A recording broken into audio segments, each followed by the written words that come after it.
नमस्कार, मैं हूँ मनविंदर। एमबीएन नेटवर्क पे आप सभी लोगों का बहुत स्वागत है। दिल्ली के सीएम अरविंद केजरीवाल एक बार फिर से अपनी ईमानदारी का सबूत नहीं दे सके। प्रधानमंत्री नरेंद्र मोदी ने सोमवार 5 फरवरी को ऐसे लोगों के लिए एक बड़ा मैसेज दिया था। उन्होंने ये कहा था कि 2 मैसेज थे उनके। पहला तो ये कि जहाँ संविधान का राज है, यहाँ लोकतंत्र है, वहाँ ऐसी बातें नहीं चल सकती। जांच एजेंसियों को अपना काम करना है, वो एजेंसियाँ स्वतंत्र रहती हैं, जज करने का काम न्यायाधीशों का है, वो अपना काम कर रहे हैं। जिसको जितना ज़ुल्म करना है, कर ले। उनकी सरकार भ्रष्टाचार के खिलाफ लड़ाई जारी रखेगी। जिसने देश को लूटा है, उसे लौटाना पड़ेगा। देश को लुटने नहीं दिया जाएगा। दूसरा एक बड़ा मैसेज था उनका, इस पूरे भाषण में जो मैंने अलग से निकाला है, अरविंद केजरीवाल और हेमंत सोरेन, लालू एंड कंपनी जैसे लोगों के लिए। सभी राजनीतिक दलों को ये सोचने की ज़रूरत है कि आज देश का दुर्भाग्य है, पहले क्लास में कोई चोरी करता था, तो 10 दिन तक वो किसी को अपना मुँह नहीं दिखाता था, यानी कि उसे शर्म आती थी। आज जिस पर भ्रष्टाचार सिद्ध हो जाता है, चोरी में जेल हो आता है, ऐसे लोगों का महिमा मंडन किया जाता है। ऐसी कौन-सी मजबूरी है? तो ये जो 2 सवाल थे प्रधानमंत्री नरेंद्र मोदी के, इस पर शायद शायद ही कभी दिल्ली के मुख्यमंत्री अरविंद केजरीवाल ने विचार किया हो। हालाँकि वो अपने आप को कट्टर ईमानदार कहते हैं। अगर आप कट्टर ईमानदार हैं, तो फिर आपने वो सबूत आपको 5 तारीख को क्राइम ब्रांच के सामने रखने थे, जिनमें आपने ये कहा था, केजरीवाल जी, कि उनके पास सबूत हैं। बीजेपी ने उनके 7 एमएलएज़ को 25-25 करोड़ देने की बात कही है। आपके पास कोई सबूत है तो आपने दिया क्यों नहीं? और आपने जवाब तक नहीं दिया क्राइम टीम को। एनी हाउ, आप तो ईडी से भी भागे-भागे फिर रहे हैं। ये संविधान को एक्चुअली ना अस्वीकार करना है और उसका उल्लंघन करना है। ईडी दिल्ली शराब घोटाले के बारे में केजरीवाल से पूछना चाहती है। लेकिन अब ये भी एक मज़ाक है कि खुद को कट्टर ईमानदारी का प्रमाण पत्र देने वाले कट्टर ईमानदार केजरीवाल जाँच का सामना करने की बजाय मतलब राजनीतिक प्रपंच कर रहे हैं। सड़कों पे जाते हैं, इधर जा, ट्वीटबाजी करो, प्रेस कॉन्फ्रेंस करो, ये सब प्रपंच कर रहे हैं। और केजरीवाल सरकार दवा से लेकर के दारू तक, शिक्षा से लेकर के क्लासरूम तक, मोहल्ला क्लिनिक से लेकर के लैब टेस्ट तक, भ्रष्टाचार के आरोप में लिप्त है, उस पे ये आरोप है। और आप देखिए, he is such A smart person. Chhattisgarh के जो पूर्व मुख्यमंत्री थे भूपेश बघेल, जब उन पे शराब घोटाले के आरोप लगे थे, तब आम आदमी पार्टी ने ईडी की कार्रवाई का समर्थन किया था। मगर केजरीवाल खुद ईडी के नोटिस को स्वीकार कर रहे हैं। केजरीवाल शराब घोटाले को लेकर के खुद को निर्दोष मानते हैं, इसलिए घोटालों के आरोप का स्पष्टीकरण नहीं दे रहे हैं। और केजरीवाल मनी लॉन्ड्रिंग के मामलों में भी घिरे हुए हैं। अच्छा, केजरीवाल के उप मुख्यमंत्री रहे मनीष सिसोदिया, बीते लगभग 1 साल से शराब घोटाले और मनी लॉन्ड्रिंग के गंभीर आरोपों के कारण जेल में हैं। उनकी ज़मानत के सारे तर्क अस्वीकार किए जा चुके हैं, उनकी सारी अर्ज़ियाँ खारिज की जा चुकी हैं और केजरीवाल की पार्टी के ही राज्यसभा सांसद संजय सिंह भी घोटालों के आरोप में जेल में बंद हैं। यदि इतने ही ये महत्वपूर्ण साथी इनके, दोस्त इनके, मंत्री इनके जेल में हैं, तो क्या उन्होंने शराब नीति का जो निर्णय था खुद ही ले लिया था? अब सवाल ये भी है कि कैबिनेट की बैठकों की अध्यक्षता किसने की? आप अंडरलाइन कीजिए इसको। जो जेल गए हुए इनके दोस्त हैं, शराब माफिया के कुछ चेहरों को जो जेल में बंद हैं, मुख्यमंत्री केजरीवाल अपने रेजिडेंस पे उनसे मिलवाया था। ये सच मतलब लज्जा भी नहीं आती है इनको, इतने बेशर्म किस्म के लोग हैं। आई एम सॉरी टू से मुख्यमंत्री केजरीवाल के आवास पे उनकी मुलाकातें हुई और जिस मनी ट्रेल की ओर से सर्वोच्च न्यायालय ने संकेत दिए हैं, क्या मुख्यमंत्री और आपके राष्ट्रीय संयोजक के तौर पे केजरीवाल उसमें लिप्त नहीं है? वो अपने दिल से पूछ के देखें। उनके दिल को तो खैर पता ही है, क्योंकि उनको नींद नहीं आती रात को। अब आम आदमी पार्टी ये दावा कर रही है कि शराब नीति उसने बनाई थी, वो हरियाणा में चल रही है, लेकिन मोदी सरकार उसे टारगेट कर रही है। ठीक है, अगर ऐसा है, तो आम आदमी पार्टी इसका पर्दाफाश क्यों नहीं करती? सोचने की बात है ना। ये पर्दाफाश करने की बात कर रहे हैं। इन्होंने तो ये भी कहा कि इनको इनके एमएलएज़ खरीदने की जो बीजेपी पे इन्होंने आरोप लगाए हैं, उसको ये नहीं प्रूफ़ दे रहे हैं। इनको नोटिस मिला था और 5 फरवरी को इन्हें उस नोटिस का जवाब देना था और वो प्रूफ़ देने थे क्राइम टीम को, लेकिन इन्होंने नहीं दिए। सिर्फ़ कहने से काम नहीं चलेगा कि मोदी सरकार केजरीवाल की सरकार को निशाना बना रही है। अच्छा, क्या बीजेपी आम आदमी पार्टी को इसलिए टारगेट कर रही है कि ये ज़्यादा मुखर है या बहुत ही ज़्यादा अटैकिंग अंदाज़ में मोदी और शाह के खिलाफ ये बोलते हैं? आम आदमी पार्टी सभी को भ्रष्ट बताती रही है। इसमें आप देखिए राहुल गांधी, शीला दीक्षित, सोनिया गांधी, अदानी, अंबानी सभी शामिल हैं। इनकी नज़र में ये सब भ्रष्ट हैं, लेकिन केजरीवाल और इनकी पार्टी, उसके सब लोग ईमानदार हैं। अब इनके खिलाफ उनके पास सबूत कभी रहे नहीं जिनको ये बेईमान बता रहे हैं और वही आम आदमी पार्टी कह रही है कि बगैर सबूत के उनके नेताओं को जेल में भरा जा रहा है। जब इनके पास अदानी अंबानी के खिलाफ सबूत नहीं थे, उनको ये बेईमान बता रहे थे, तो अपनी बार इनको क्या हो रहा है? क्या सोच इनके दिमाग में चल रही है? लेकिन ये भी सही है कि अगर इन नेताओं के खिलाफ सबूत नहीं थे, तो अदालतों में ये केस इतने दिन तक कैसे टिकते?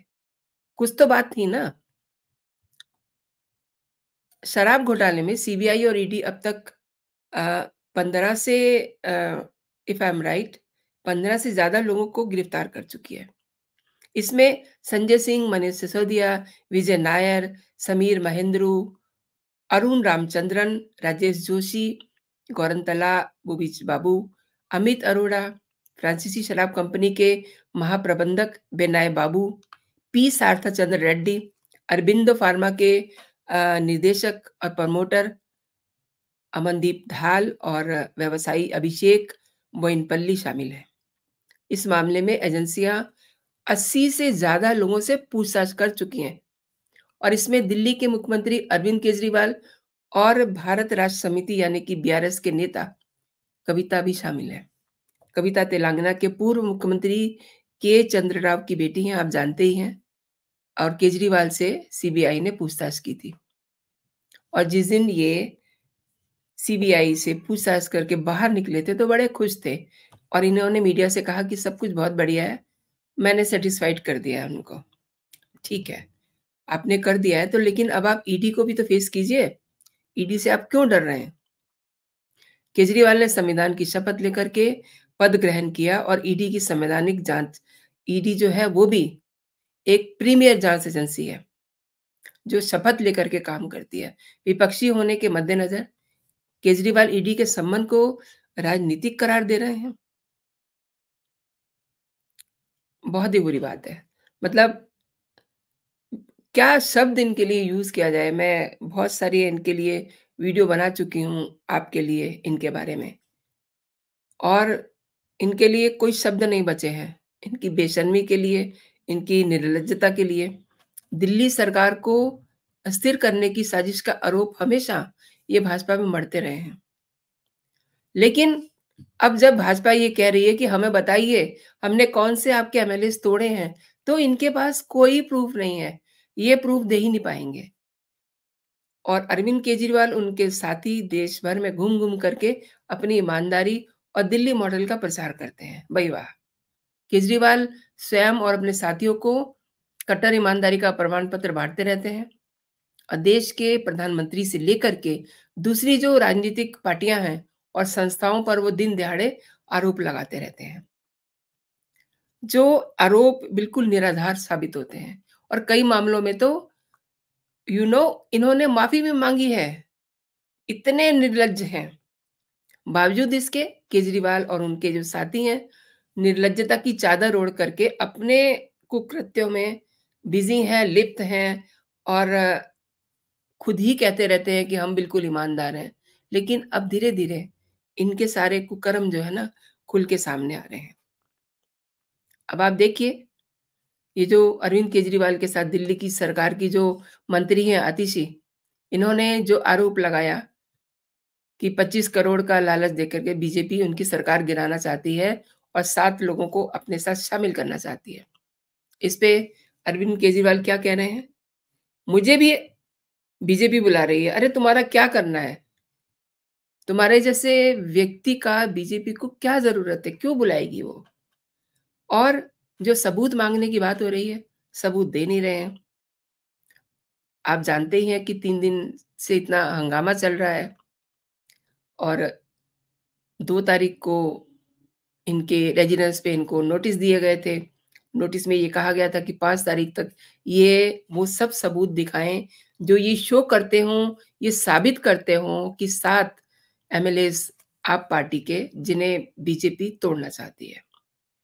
अब कई सारे ऐसे मामले हैं जिनमें ये माफ़ी माँगते हुए देखे गए हैं। अब हो सकता है कि इसमें भी माफ़ी माँगे, कोई बड़ी बात नहीं है क्योंकि अपनी जब इनकी गर्दन फँसती है ना, तो ये माफ़ी माँग लेते हैं। ईडी के सम्मन को लगातार ये इग्नोर कर रहे हैं और खुद को निर्दोष साबित कर रहे हैं, लेकिन ऐसे चलने वाला नहीं है। उन पर प्रश्नों के आरोप लटके रहेंगे, ईडी इनको छोड़ेगी नहीं। आप जानते ही हैं कि हेमंत सोरेन का क्या हाल हुआ है। हेमंत सोरेन उनके जो परिजन हैं चंपई सोरेन, उन्होंने आज फ्लोर टेस्ट में सफलता हासिल कर ली है। लेकिन कितने दिन तक उनका और उनके विधायकों का साथ बना रहेगा, ये तो ईश्वर ही जानते हैं। क्यों? क्योंकि उनके घर में ही काफ़ी रायता फैला हुआ है। उनकी भाभी, उनकी पत्नी जो कल्पना सोरेन हैं, उनको बहुत सारे लोग देखना नहीं चाहते। उनकी भाभी चाहती हैं कि वो सीएम बनें। तमाम सारी ऐसी बातें हैं। इसके बावजूद जो दूसरा मसला है, सोरेन भी केजरीवाल की तर्ज पे हर ईडी के सम्मन को इग्नोर कर रहे थे। आखिर में क्या हुआ? आखिर में end of the day Kejriwal का भी वो ही सीन होने वाला है। इनके सामने की बात है, इन्होंने देखा है किस तरीके से सोरेन को हेमंत सोरेन को पहले रांची में फ़ॉलो किएगा, वहाँ वो नहीं मिले तो दिल्ली में ईडी की टीम आती है, वहाँ से वो फरार हो जाते हैं 41 आवर्स के लिए। और उस दौरान उन्होंने अपना काफ़ी होमवर्क कर लिया, अपनी सरकार को स्टैंड करने के लिए। हालाँकि जिस जिस तरीके से वो चाह रहे थे, वैसा कुछ भी नहीं हुआ, लेकिन मतलब 41 आवर्स के लिए वो मुख्यमंत्री एक स्टेट का लापता हो जाए, तो बहुत बहुत बड़ी बात होती है। और ये बस यहीं पर हुआ है समझ लीजिए भारत में। और ईडी ने अब केजरीवाल के मामले में कोर्ट के ज़रिए इन पे शिकंजा कसने की शुरुआत कर दी है और जाँच एजेंसी को मनी लॉन्ड्रिंग कानून की धारा 45 के तहत केजरीवाल के लिए गैर ज़मानती वारंट जारी करने का अधिकार है। फाइनली यही रास्ता अपनाया जाएगा, सम्मान की अवहेलना करने पर गिरफ्तारी का प्रावधान है। और एक बात और है, क्या केजरीवाल जेल जाने के संकट को महसूस कर रहे हैं? इसलिए सम्मान को वो इग्नोर कर रहे हैं, ईडी के सामने नहीं जा रहे हैं, चूँकि केजरीवाल बार-बार अ, ईडी के सम्मान को ठुकरा रहे हैं। लिहाज़ा what I think and you people also know कि आखिरी आखिरी जो इनकी मंज़िल है ना, वो जेल ही है। इनका आखिरी ठिकाना वही होगा। इनका ठिकाना जल्दी ही बदलने वाला है। और 4 जनवरी को अरविंद केजरीवाल ने ईडी के सम्मान के पीछे भाजपा के षड्यंत्र का खुलासा करते हुए कहा कि मेरी बड़ी संपत्ति और ताकत मेरी ईमानदारी है। देखिए इनके डायलॉग देखिए, इनके डायलॉग, इनकी स्क्रिप्ट मैंने एक पिछली वीडियो में ज़िक्र किया था कि इनकी एक पूरी टीम है, इनके डायलॉग और इनकी स्क्रिप्ट लिखने वाले। और इन्होंने इस तरीके से ये भाषण देते हैं और इन्होंने ये भी कहा कि बीजेपी झूठे आरोप लगा कर के फर्जी सम्मन भेज के उसकी सरकार को, मतलब अरविंद केजरीवाल की सरकार को वो डैमेज करना चाहते हैं। और खुद 16 अप्रैल को 16 अप्रैल 2023 को एक प्रेस कॉन्फ्रेंस में अरविंद केजरीवाल ने ये कहा था कि मोदी जी अगर मैं बेईमान हूँ, तो दुनिया में कोई भी ईमानदार नहीं है। एंड ये डायलॉग आप कई बार सुन चुके होंगे, कई बार मैंने आपको बताया होगा, मैंने भी कई बार सुना है। And end of this video मेरे पास एक इनका ट्वीट सँभाल के रखा हुआ है। मतलब वो कभी डिलीट नहीं हुआ है, आई डोंट नो व्हाई, शायद से आपको दिखाने के लिए। आप इसको देखिए, ये इनका ट्वीट 24 नवंबर 2012 का है। मैं इससे पहले भी आप लोगों को दिखा चुकी हूँ, इसलिए दिखाती रहती हूँ कि केजरीवाल की बेशर्मी का आपको आइडिया लग जाए, कि ये मतलब बड़े सच्चे भारतीय हैं, इनको बहुत शर्म आती है, जब कोई करप्ट नेता ईडी और सीबीआई के सामने ना जाने के लिए बहाने बनाता है। एंड अब आप ही बताइए कि ये क्या कर रहे हैं? और ये ट्वीट मेरे पास बड़ा सँभाल के रखा हुआ है मेरे सिस्टम में। तो इसलिए मैं आपसे कह रही हूँ कि ये हमेशा, हमेशा जो है ये इस तरीके के बहाने करते हैं, दूसरों को बताते हैं बेईमान और खुद जो है, खुद हैं ये बहुत ईमानदार। और इसीलिए मैंने आपको इनका ट्वीट दिखाया कि आपको याद आ जाए कि ये क्या चीज़ है। खुद को ईमानदार बताते हैं, खुद को इन्हें बड़ी शर्म आती है जब कोई ईडी के या किसी भी जाँच एजेंसी का सम्मन या नोटिस को फ़ॉलो ना करे, उसके अकॉर्डिंग उनके सामने पेश ना हो। लेकिन इनको तो 5 फरवरी को पेश होना था, लेकिन इन्होंने वो मौका गँवा दिया अपनी ईमानदारी सिद्ध करने का। चूँकि ये ईमानदार तो हैं ही नहीं, ये हैं पैंतरेबाज़, ये हैं कानूनी चालबाज़ियों में फँसे हुए व्यक्ति, ऐसी ही इनकी राजनीति है।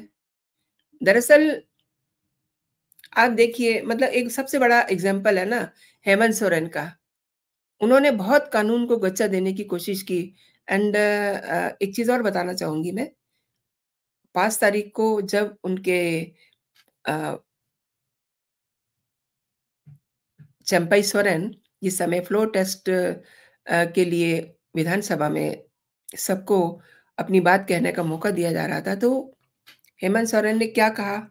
उन्होंने कहा कि मुझे कोर्ट ने ये कहा है कि आपको मीडिया के साथ बात नहीं करनी है, आपको सदन में भी कुछ नहीं कहना।